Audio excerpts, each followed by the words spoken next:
Good morning students. Today I will start with the reading of the next topic, and the name of the topic is renaming a file or folder. To rename a file or folder, proceed as follows. First, select a file or folder to be renamed. Right click the selected file or folder. From the drop down menu, select rename option. Type the new name of the file and press enter. You can also rename the file by selecting it and then clicking once on its name. Now type the name and press enter. Getting information about a file or folder. To get information about a file, follow the step listed below. Select the file for which you want to get information, such as its size or when it was created. Right click the selected file. Choose the Properties option from the right-click menu. The Properties window appears on the screen. Go through all the tabs in the window to get the information you want. Icons on the desktop. Your desktop could have icons for application software, folders or files. The icons could also be shortcuts to start application software or open folders or files. These would change as you work on your computer and add new icons or delete old ones. However, a few will always be there. For the example, Windows Start button on the left corner of the taskbar and the recycle bin. The computer icon.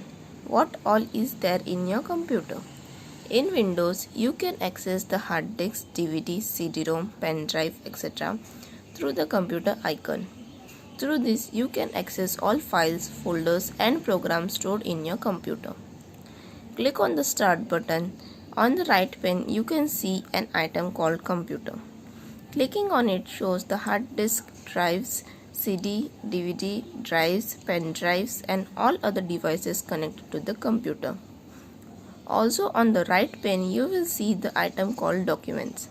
Click on it to bring up the document window with all the details of files and folders stored in documents.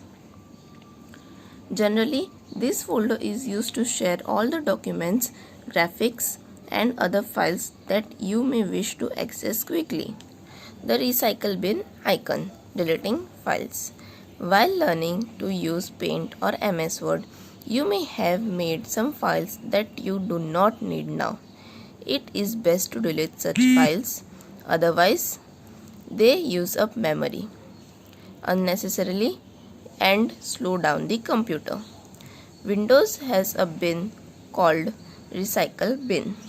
When you delete a file or folder, it directly goes into the recycle bin and stays there until you empty your recycle bin. Deleting a file permanently.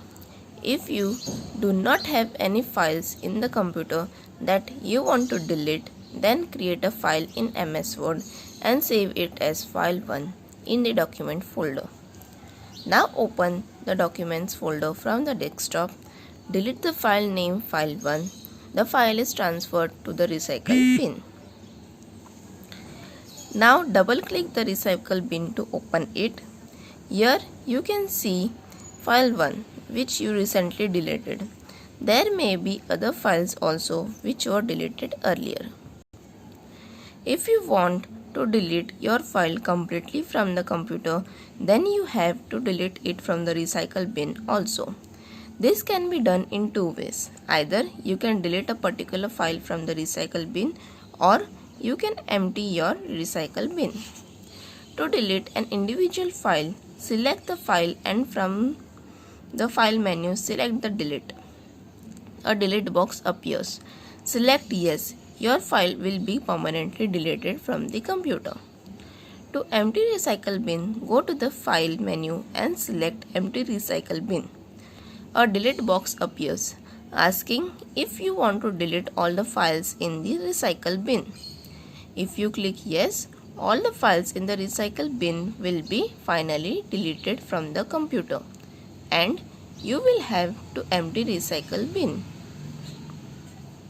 Restoring a file. Suppose you deleted a file by mistake and now you want to store it to the folder from which it was deleted. To store a file, follow the following steps. Open Recycle Bin. Select the file you want to restore. Go to the File menu and select Restore. The file is no longer in the Recycle Bin. Check if it has reappeared in the original folder.